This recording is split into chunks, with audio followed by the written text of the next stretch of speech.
a smile on since I can't remember when. Hey, how's it going? Welcome. Well, I am snowed in today, so I thought it might be a good day to sit back and reflect on what I have done right and what I've done wrong with this project. The first thing I can think of was in choosing the bus itself. One reason I bought this bus was that it only had 53,000 miles on it when I bought it. But the problem with this was that it had spent most of its life sitting. And the worst thing you can do to a vehicle is just to let it sit.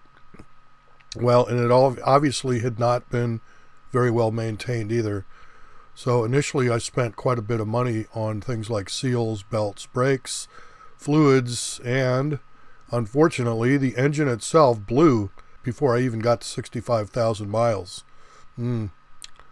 The brand new Cummins diesel engine cost me more than I had ever spent on any vehicle in my life, so that was a pretty expensive lesson.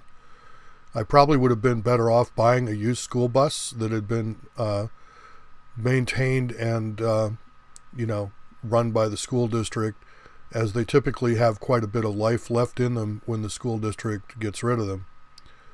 Another thing I did wrong when I started this project was there weren't a lot of videos on YouTube yet about bus converting.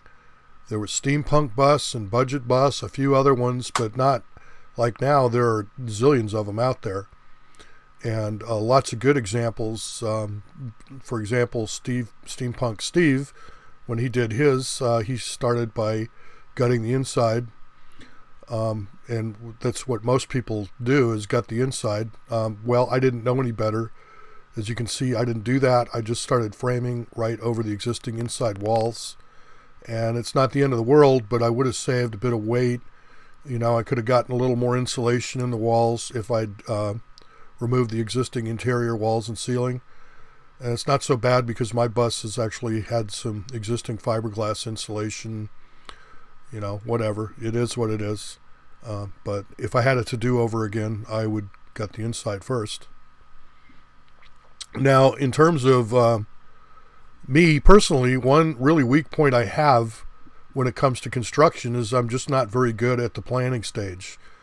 To make it worse, I write software for a living, and you certainly plan software when you write it, but it's not quite the same as when you build something.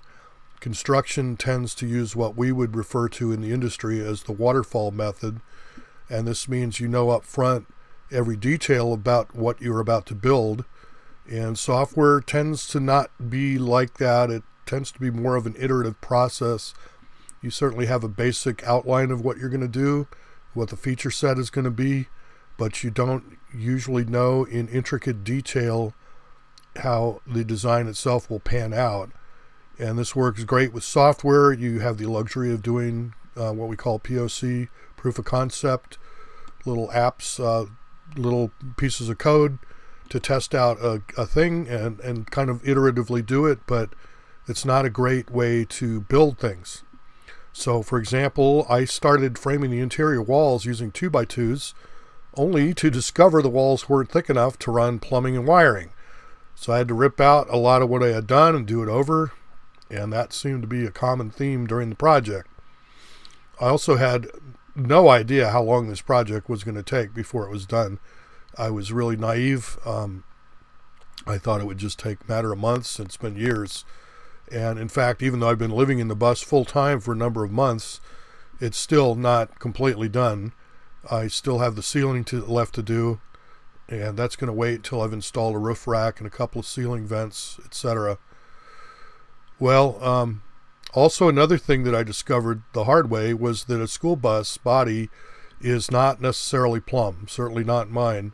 And by that I mean that the width at the floor is about 2 inches wider than the width at the top where the ceiling is. Why? I don't know, but that's how they built it. So for most things, you probably don't care about that.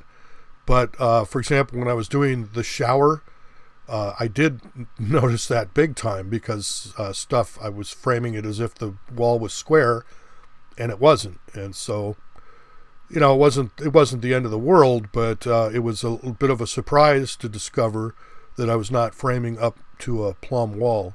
So be aware of this if you're framing in something that depends on a square wall, because it probably isn't, or at least mine it wasn't.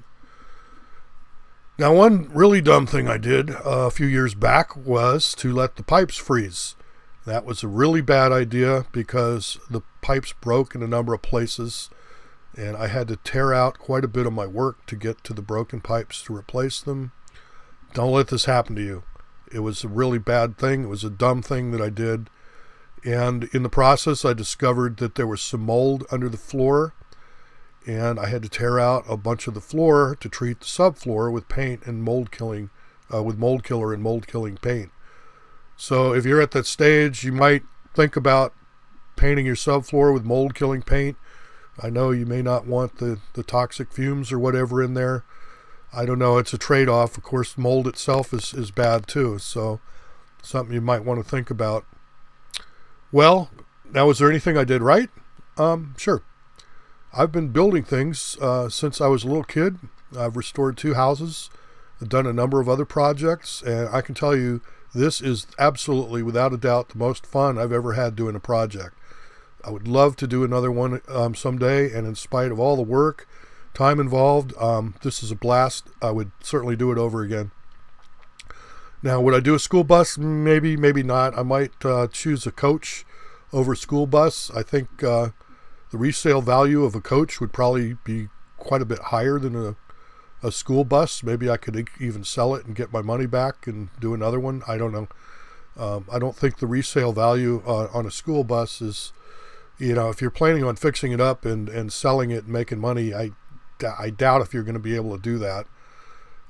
But on the other hand, to buy something like what I have brand new certainly would have cost quite a bit more than what it's cost me. So it's a trade-off. But anyway, next time I would maybe do a coach. I'm not sure. I'd have to think about it. And, as far as another thing I did right, I think I would recommend running all your wiring through conduit like I did. It's a bit more work, but, given the fact that everything's moving around and it's such a tight space, if you ever have an electrical fire, it's, I figure it's best to have it confined within conduit rather than just loose behind your wall. And I did once a long time ago when I was a teenager, I did have an electrical fire in a vehicle, which caused a bit of damage. And of course, I would have avoided the fire in the first place if I'd had it in conduit, because I was installing an ammeter. I ran it through my firewall, and I was a dumbass. I didn't know any better. I didn't run a conduit nor a grommet, and the wire eventually rubbed against the firewall and shorted out and started a fire. And so ever since then, I've been kind of anal about running my wires such that they're protected.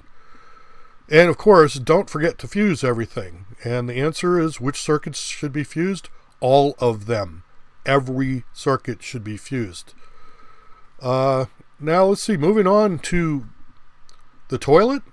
Absolutely put in a composting toilet. There is just no other solution. I can't understand why anybody would ever use anything other than a dry composting toilet. My limited experience with RVs is that the old sewer kind of system, with the chemical toilet, is just a pain in the ass. And there's no way I would ever want to deal with that. I've never had one, but I've had friends that had them, and it's terrible. Now, I built mine for less than $100, and I can put a link to the video where I built that if you want to check it out. But you can certainly spend money if you want to spend your money. There's certainly a number of commercial ones. They probably work better than mine does, but mine works. It doesn't stink. It's easy to use. I don't know why you would spend another $500 or $600 on one. It can't work that much better than mine does. But anyway, it's your money. Well, and now I think that's probably all the main gotchas that I can think of. But feel free to leave a comment if you have any questions. I make these videos to try and help people out. I'm certainly not making any money off YouTube, I'll tell you that. But I like to put out to the community and try and be helpful. So feel free, if you have any questions that I can answer, feel free to ask, and I will let you know if I can. Anyway, I think that's it for this time. Thanks for watching. Hope to catch you next time. Take care.